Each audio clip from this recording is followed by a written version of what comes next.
From the headquarters of Telesur English in Quito, Ecuador, I am Estefania Bravo, and this is From the South.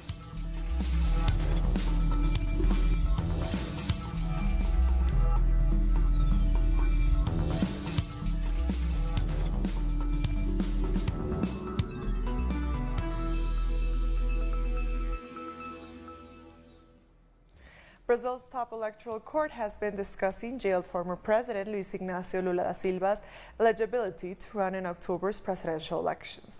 At the last minute on Friday morning, the court added his case to the agenda of the special session. The vote on his registration was to take place between September 7th and 13th. The court is trying to ban him from running based on the fact that his guilty verdict has been upheld on a first appeal. However, Lula has received backing from the UN Human Rights Committee. It ruled that he could not be disqualified from the elections because his legal appeals are still ongoing. Lula Workers' Party released a statement condemning the last-minute action by the court. It says that Lula's defense submitted a 200-page report containing evidence and arguments to the court last night. They say it's not possible that it had been read by the judges with due attention, given the obvious lack of time for them to do so. And meanwhile, thousands of Lula supporters took to the streets in order to show their support for the former president. Candidate for the vice presidency, Fernando Haddad, led the march. Other Lula supporters are waiting outside the prison where Lula has been jailed as the court decides his fate. Just moments ago, the Supreme Electoral Tribunal started voting on the possible participation of Lula da Silva as a presidential candidate. On August 15th, there was a mass mobilization of social organizations, led by the Workers' Party, towards the city of Brasilia. Luis Barroso, the Minister of the Supreme Electoral Tribunal, has already presented his report. He stated that he didn't have much time to make it after the voting was rescheduled to an earlier date. This was an extraordinary voting session organized by the President of the Tribunal. Nonetheless, the minister was able to present his report in which he quoted the statement of the UN's Human Rights Commission, the same that demands from the Brazilian state to grant Lula da Silva's right to participate as a candidate in the presidential elections in the exact same conditions as the other contenders. They also asked to allow him to participate in the public electoral debates. Right now, Lula's lawyers and the Workers' Party are saying that this rescheduling of the voting session was part of a plan to prevent Lula from participating in the electoral process and specifically in the electoral promotion and advertising, which is basically what defines the electoral panorama before the actual elections. The Workers' Party is fighting for Lula to be present in the TV promotion and advertising, which the conservative groups of Brazil are trying to prevent. Lula's lawyers are asking to delay the session until all the 181 pages of the report are read and analyzed. We still don't know which will be the end of this. We only know that Luis Barroso presented his report, saying that there is a dispute on whether or not the candidate with the greatest popularity rates, Lula da Silva, will be able to participate in the coming elections. Lula has 20 points of difference from the other contenders. This number has been the same since the beginning of the polls in Brazil. Whatever happens today in the Supreme Electoral Tribunal will define the future of the Workers' Party. Let's remember that if Lula can't participate, then Fernando Haddad will be the Workers' Party's candidate. Haddad asked the people to be patient and to wait for the results on this session. He and Manuela Davila are representing this party during the already ongoing campaigns, while Lula remains in the federal prison of Curitiba. Thank you, Nacho, for your report. And political tensions in Brazil are on the rise. Supporters of left-wing candidates are being threatened with violence by members of the far right.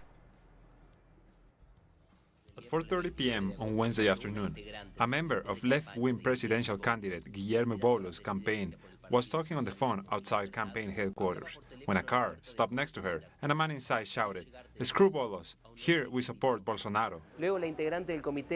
Was that fascist? Asked the campaign member, and that's when the man pointed a gun at her.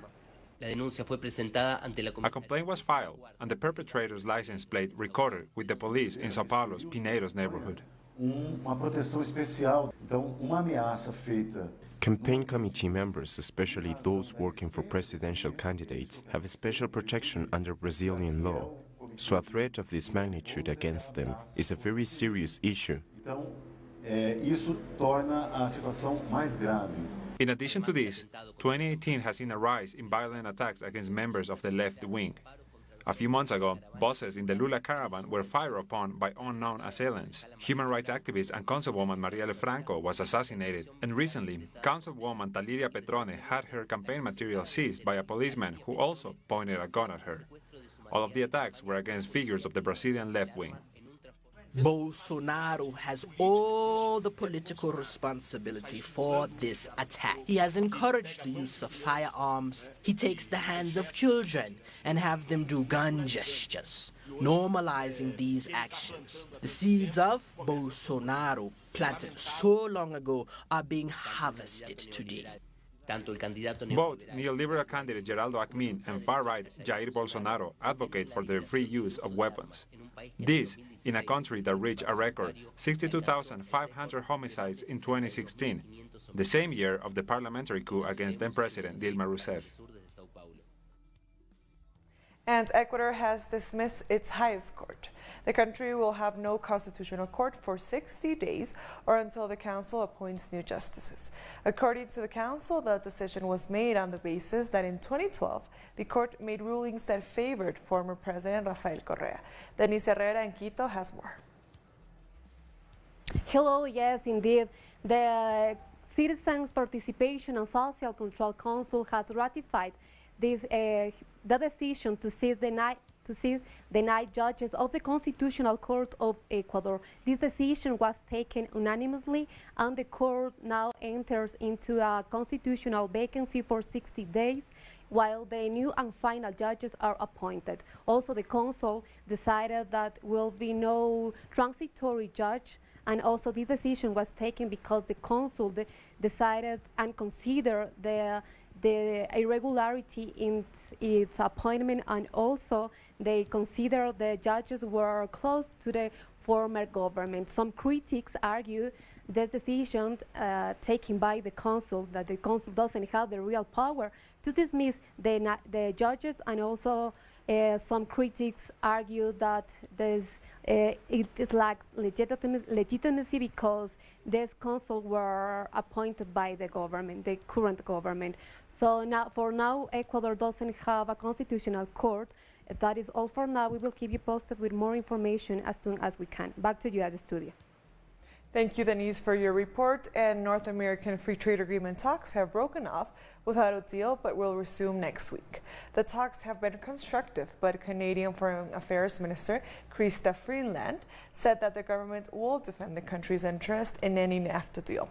Her counterpart from the U.S. said President Trump intends to sign a trade agreement with Mexico and Canada if it is willing 90 days from now. And Argentina's peso has bounced back slightly on Friday. The central bank auctioned $250 million in dollar reserves, causing the swing. Also helping it along, the International Monetary Fund issued a strong statement of support for President Mauricio Macri's government. The finance minister is going to Washington to meet the International Monetary Fund authorities to discuss the matter. We understand there is an ongoing distrust in the Argentinian economy. In our opinion, it is built on solid foundations, but we also recognize today that it has to be reinforced against the financial shock we have been exposed to. It's thought the IMF could demand swifter cuts in spending as a condition for releasing its funds early. On Thursday evening, thousands of teachers, workers, and students from Argentina's public universities protested against the government's austerity measures. Members of over 57 public universities are demanding a decent wage increase as they march against the budget crisis. After a 72-hour strike, protesters gathered outside the National Congress. There is no state policy in place for public education. In a meeting addressing higher education and honouring 100 years of university reform, public education was, again, declared a universal human right and a state obligation. The state must support public education from primary school up to university. Como un derecho universal, un derecho humano universal. Some of the demands are inflation-based salary increases, regularization of hired teachers and ad honorem teachers, a teachers training fund, and increased public university budget. People are protesting against the crisis being faced by the science and technology as well as university sectors. Today, specifically, is the crisis of the National University, which is reflected in teachers' salary cuts, which the government aim to slash by 15%. Since February, teachers are refusing to accept insecure agreements made during negotiations with the provincial and national governments. Students are spreading the strikes and discussing the continuation of the demonstrations. They are in a major disagreement with the government. A government that continues with meetings but without hearing the general complaints. A government that does not give answers and says the only possibility is to make cuts, which will lead to the closing of the public university. Mauricio Macri's government is plunging into a deep crisis and does not want to accept it. Supposedly in the next few hours, the unions will meet with the Education Minister Alejandro Finocchiaro, but the unions are not optimistic that their complaints will be heard. We'll be back very soon. Stay with us.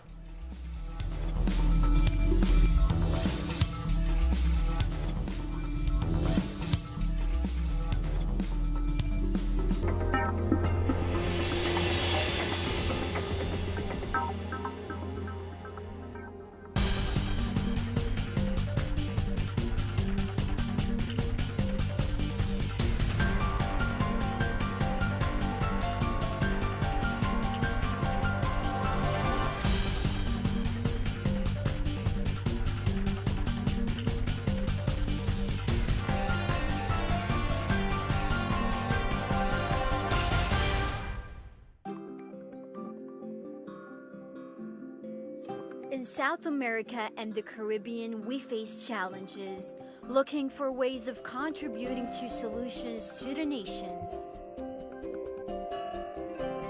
With a uniting feeling, though before the attack of those imposing themselves, we defend an ideal of an inspiring struggle. We are together, preserving our traditions, integrated, being one South.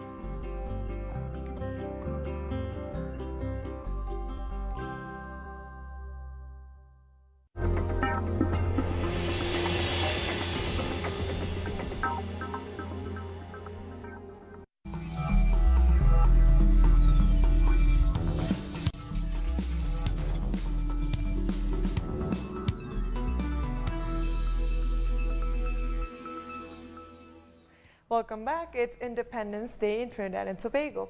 The 56th Independence Parade was held at the Queen's Park in Savannah in Port of Spain. This year's parade is the first for Trinidad and Tobago's first female president, Paula Maweeks. The country gained independence from Britain in 1962. The Trinidad and Tobago government says it is prepared to pay close to $150 million in severance for workers affected by the Petrotrin oil refinery closure. Government announced plans to close the 101-year-old refinery earlier this week. Workers over the age of 55 will receive an early retirement package. The package for the younger workers is still being worked out. There's no exact date set for the closure. The figure will be huge. It will be large because, first and foremost, the base salary of Petrotrin is big. So, because any calculation obviously will have to be on base salary. Are you talking about the hundreds of millions or a billion plus? You say huge. I would say it will be significantly more than $1 billion. The termination benefits for the workers, the packages, could be in excess of $1 billion. And that is to be paid by taxpayers, yes? It's part of the cost structure of this reorganization. But that is a small figure compared to the hemorrhaging lost on an annual basis. And Bolivian President Evo Morales has announced that his country's representative to the International Court of Justice in The Hague submitted a counter-memorial to a lawsuit filed by Chile. This relates to a decades-old dispute over whether Chile has a right to use a river that crosses their shared border. Our correspondent, Freddy Morales, brings us more from La Paz. Bolivia has petitioned the International Court to force Chile to grant Bolivia direct access to the Pacific Ocean. It's a dispute that dates back decades. Also, back in 2016, Chile made the same legal bid. Now Bolivia wants a corridor to the sea to boost its exports of natural gas and minerals. Chile argues Bolivia already has access on favorable terms. Both countries have legal petitions before the courts. Judges will deliberate for several months before setting the date for a ruling. That was Freddy Morales from La Paz, and Grenada has set a date for its national referendum. The vote will determine if the Caribbean Court of Justice will be the country's final appeal court. November 6th this year will be a historic day for the Caribbean. Both Grenada and Antigua and Barbuda will hold their referendums on the same day. The vote requires a 2/3 majority to be passed. The time is now for us in this land of ours to make a bold decision.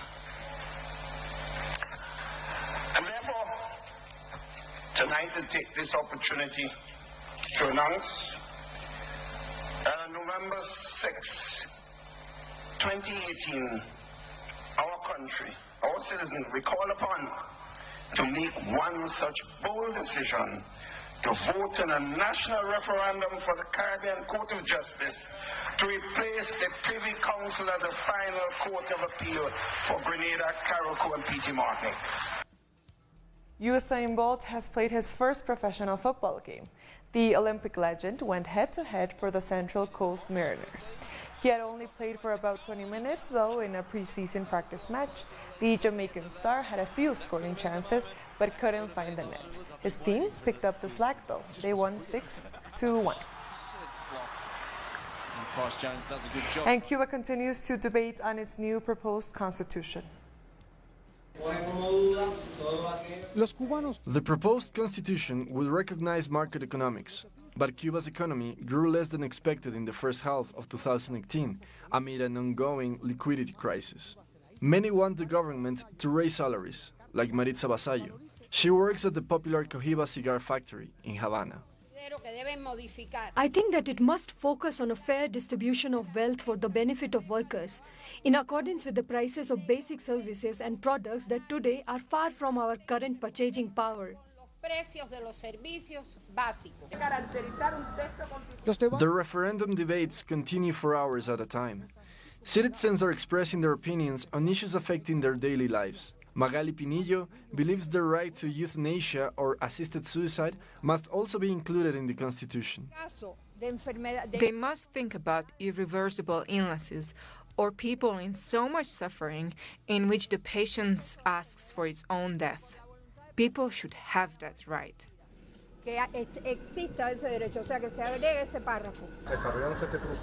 Cubans have had lively debate and comment on various issues. Citizens are able to openly express their views on issues that will directly affect them. This is not about political elites in power. This is about the people taking care of their countries and society's fate. Members of the Constitutional Commission say the people play a very important role in the constitutional process. It is very satisfying to see how every public space is used by people who studied the project. They share their thoughts and express their opinions about what must be changed. They are very eager to participate, and we will listen to their comments. Apart from the Cubans living on the island, people from 120 other countries will also be able to take part in the debate. The people living abroad will be able to participate through the website of the government and the Foreign Ministry. The island's authorities said that this must respect everyone's opinion and calls everyone to participate regardless their current locations. We'll take a short break now. Join us again after this.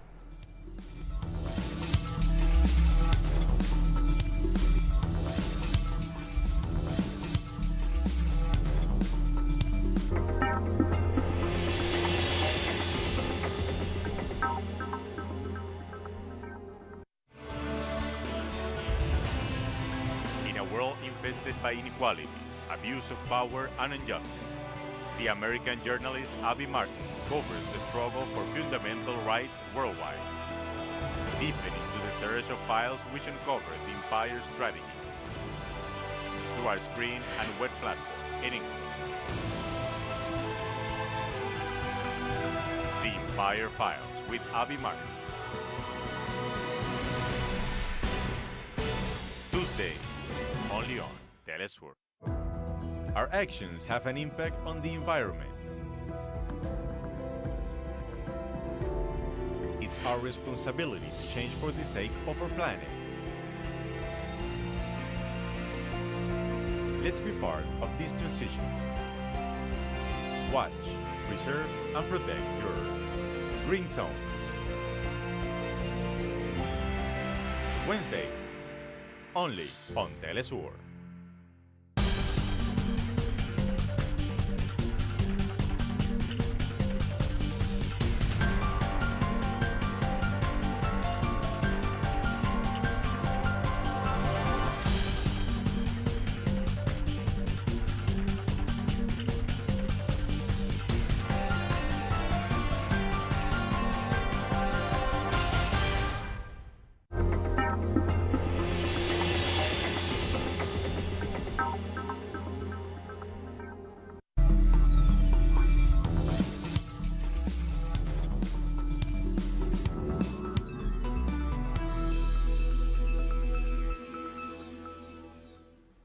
Welcome back. Fans of Aretha Franklin have said a final goodbye to the legendary singer. Huge crowds gathered to watch her funeral service from a big screen outside Greater Grace Temple in Detroit.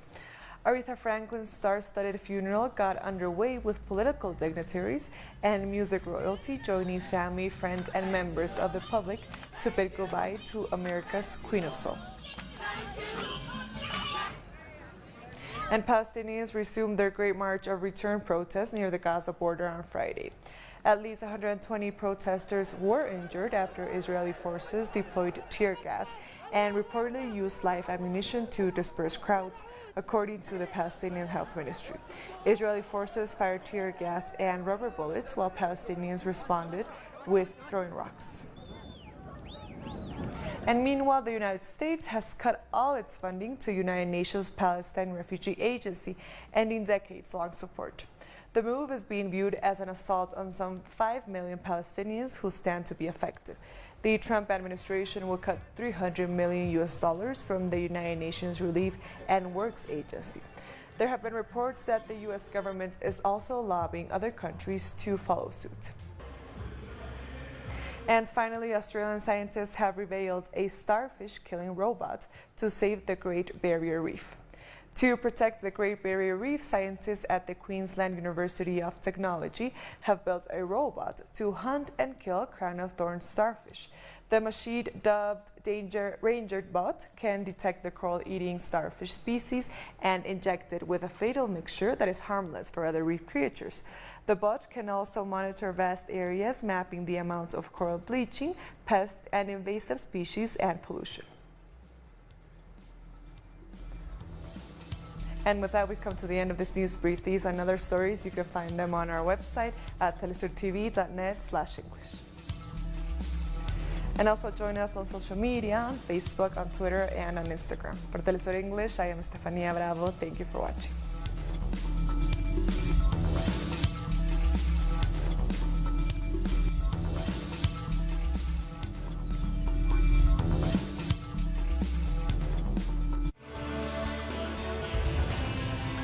In a world infested by inequalities, abuse of power, and injustice, the American journalist Abby Martin covers the struggle for fundamental rights worldwide, deepening